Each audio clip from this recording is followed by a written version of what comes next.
Olá, meu nome é Gabriel e eu vou dar uma aula de gases gás hoje. Então, o que são gases gás?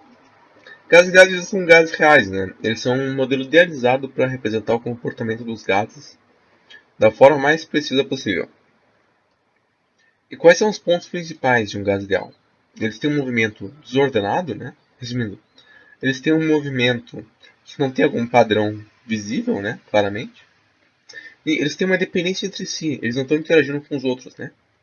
Eles têm uma colisão elástica, resumindo, quando as partículas e moléculas se chocam, elas vão se chocar, né? Aqui, daí se chocaram aqui, daí aqui elas vão sair, né? Elas têm uma conservação de energia, elas não vão transferir energia uma para outra, né?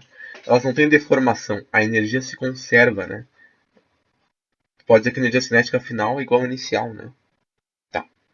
Elas estão livres de energias potenciais, resumindo, elas não estão armazenando energias potenciais, né? E as moléculas têm volume desprezível. Bom, num gás real, tipo, tu sempre tem um volume considerável, mesmo numa molécula que é algo muito pequeno que tem volume, porque ela está ocupando espaço. Elas não estão livres de energias potenciais, tanto que os gases têm até uma característica de armazenar um pouco de energia potencial das colisões deles. Né? As colisões totalmente elásticas também não. As colisões têm uma certa plasticidade, não são totalmente elásticas. Né? Independência entre si também não. Eles também interagem entre si. Né? Então a gente pode ver que o gás ideal está bem longe de ser um gás do qual a gente vê na realidade. Mas ele ainda assim é uma ótima forma de representar ele, quando a gente não tinha formas melhores de, vamos assim, de entender o que era um gás real, né? E também é muito importante tu primeiro ver um gás ideal para entender depois o que é um gás real, né? Porque é importante tu ter a base, né? Primeiro ver o modelo, para depois tu conseguir olhar para a coisa que está um pouquinho mais torta que o modelo, um pouquinho mais complicada, né? Entender bem o que ela está mostrando para ti. Então vamos lá. A gente tem a primeira lei de Boyle, que diz o seguinte: para uma dada quantia constante de gás, em dada temperatura constante, a pressão é inversamente proporcional ao volume. O que isso quer dizer? Quantia constante de gás. Né? Então, o número de mols é constante, porque a quantidade de gás não está variando. Temperatura constante. Opa, temperatura constante. Tá. Então, eu olhando para a equação de Clapeyron aqui, né, vou apresentar a equação de Clapeyron um pouco antes, eu consigo claramente enxergar que nRT é um termo constante. Sendo nRT um termo constante, apenas o P e o V estão variando, como a gente vê aqui, né? E tanto os dois um multiplicando o outro, eu posso passar o V para lá, né? Ou o P para lá. Bom, o que eu entendo disso? É que o P e o V eles são inversamente proporcionais, né? Quanto mais eu aumentar o meu volume, mais eu vou diminuir a pressão. Quanto mais eu aumentar a minha pressão, mais eu vou diminuir o volume, né? E a gente vê isso aqui no gráfico muito bem, né? A pressão aqui está no topo, aqui ela está um pouco menor, aqui ela está menor, e à medida que ela vai crescendo, o volume está aumentando, né? Olha aqui comigo. O volume aqui era maior do que aqui, e aqui ele era maior do que aqui. À medida que a pressão foi diminuindo, nosso volume foi aumentando, né? Então é de se observar que realmente eles são bastante proporcionais, né? E a gente pode pensar de outra forma. Como? Se eu tiver um gás, né? O volume não é constante, então o gás não está no recipiente. Porque para o volume ser constante, o gás tem que estar confinado em algum lugar, né? Então, o gás está livre, né? Bom, se o gás está livre e eu tenho agora temperatura constante, resumindo, a agitação aqui dentro das moléculas do gás é constante, ela não está variando, eu tenho dois fatores que estão mudando, né? A pressão e o volume. E como é que eles estão mudando?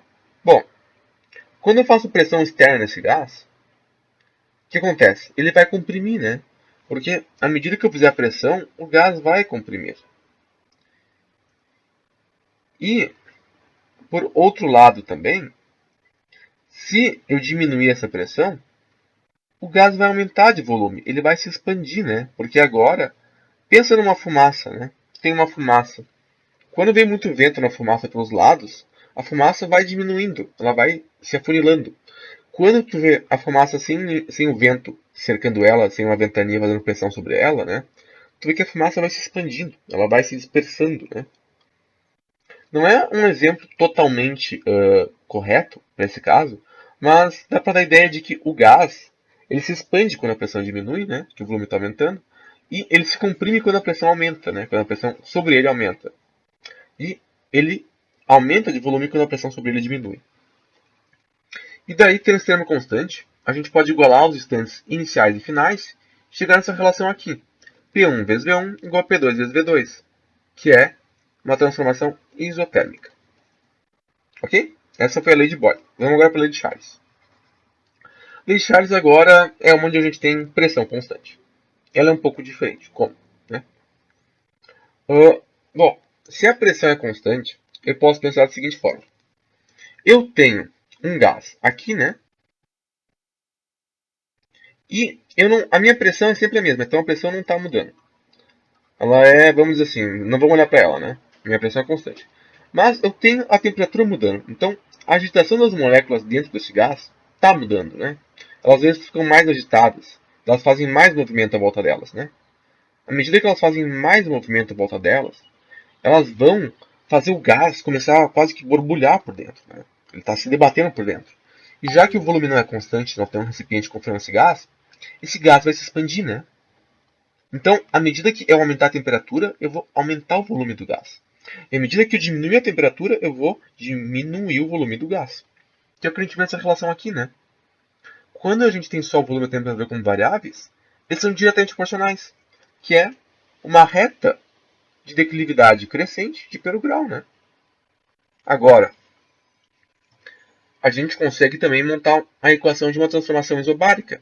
Porque se esse termo NRP é feito só das partes constantes da equação, né, dos termos constantes dela, a gente consegue igualar os termos variáveis a isso nos dois instantes, né? Porque eu sei que em ambos os instantes esse número de mols é constante, o R é constante, porque o R é constante universal dos gases, né? Então o R sempre é constante.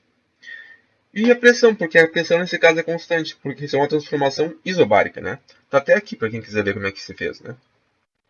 Tinha aqui, daí tu isolou, ficou NRP. Se NRP2 é igualou, ficou V2 por T2 e V1 por T1. Assim, né? E agora vamos para o próximo caso, né? A última lei. Essa lei é a lei de Gay-Lussac. Para uma dada quantia de gás em dado volume constante, a pressão varia proporcionalmente de modo linear à temperatura, né? Então a gente tem quantia constante, número de mols constante, volume constante também, porque ele afirma isso aqui, né? Então agora vamos verificar isso, né? Vamos pensar comigo. O volume é constante, então o gás está confinado aqui dentro de um recipiente agora, né? Finalmente chegamos no gás do recipiente. Então, ele está aqui dentro, mas a temperatura não é constante. Então, as moléculas estão aqui com uma agitação, né? E se eu subir a temperatura, eu subo a agitação das moléculas, né? Elas vão ficar mais agitadas, elas vão se balançar mais, elas vão se debater mais. Então, meu gás vai tentar expandir, mas ele não pode expandir porque ele está confinado. Ele não consegue se expandir, né? Porque ele está preso dentro de um recipiente. Então, o que vai acontecer? Ele vai se debater, né? Ele vai bater nas paredes. Ele vai fazer pressão nas paredes, né? Então, à medida que eu aumentar a temperatura, eu estou aumentando a pressão quando eu tenho meu volume constante, né? E o que a gente vê aqui, né? Olha só. Quando eu tenho V igual a nRT, eu passo V para cá e vai ficar P por temperatura. À medida que eu aumentar a minha pressão, que aumentar a minha temperatura, eu vou aumentar um outro, né? Eles são diretamente proporcionais, que nem no outro. Uma equação de grau com declividade positiva, né? Resumindo, aumentei a pressão, aumentou a temperatura, aumentou a pressão, né? E agora a gente pode fazer a mesma coisa que a gente fez antes. Só que agora a gente tem o V como um fator constante, enquanto no outro a gente não tinha o V, né? A gente tinha a pressão e a gente tinha o V como variável. Nesse daqui é um caso diferente. A gente tem V como constante e pressão como variável. Bom, a gente vai pegar esse valor aqui, NR por V, e igualar ele às pressões dos instantes iniciais e finais, né? Por que a gente pode fazer isso? É uma equação basicamente seguinte, né? P1 vezes V1 igual a N vezes R vezes T1. Aliás, T1 é T1, né? E a gente tem aqui P2 vezes V2 igual a N vezes R vezes T2. E já que é isovolumétrica, né? Já que é o volume constante, V1 é igual a V2. Então, eu posso dizer que eles não são mesmo. E daí eu posso isolar isso agora, né? Eu passo o T para cá, passo o V para lá, fica P2 por T2 igual a NR por V. E aqui vai ficar em cima P1 por T1 igual a NR por V. Esse NR por V é igual nos dois. Então, eu igualo um ao outro e fico P1 por T1, P2 por T2. Né? Que é a equação de uma transformação isovolumétrica. Ou isocórica, que é outro nome para isovolumétrica. Né? São sinônimos. Né? Tá. E dessas três leis empíricas, a gente forma uma coisa chamada equação de Clapeyron, que é essa equação aqui, né? Bom, eu não vou me debruçar muito sobre isso, porque a gente já mostrei bastante isso antes, né? Mas isso daqui são aplicações da equação de Clapeyron, né? Quando tu não tem nada constante, tu vai ter o R constante, né? Porque mesmo que tu não tenha nenhuma desses quatro termos constantes, o R tem que ser constante, porque o R é constante universal dos gases. Então, tu pode igualar os R's para encontrar uma relação entre as variáveis do instante 1 e do instante 2, né? Antes da transformação, depois da transformação. E se o número de mols for constante, tu pode agora fazer isso com NR. Daí tu vai ter essa equação aqui, né? No caso desse caso aqui, né? Tu tem o que a gente poderia dizer como uma quantidade fixa de gás, né? Nesse outro não.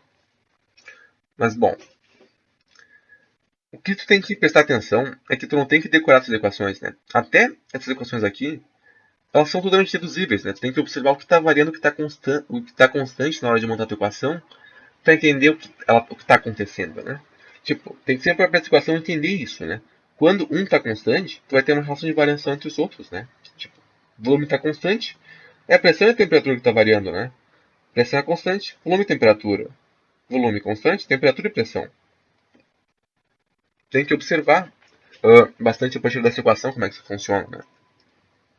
E, bom, esses daqui são os casos, alguns casos de equação de Clapeyron, né? Eu gostaria um pouco de falar da constante universal dos gases, porque ela pode ter diferentes unidades, né? Mas vai depender muito do que tu quer, tipo, de quais são as unidades que tem no teu problema, né? Porque dependendo das unidades que tem no teu problema, tu vai ter que usar diferentes unidades na equação, porque tu sempre vai ter que ter uma equação consistente dimensionalmente, né? As unidades têm que ser consistentes. Então tu vai ter que, tipo, ter as mesmas unidades que tu tem num no outro, para elas poderem se anular, para elas poderem, para tu conseguir obter um resultado final, né? Que seja verdadeiro.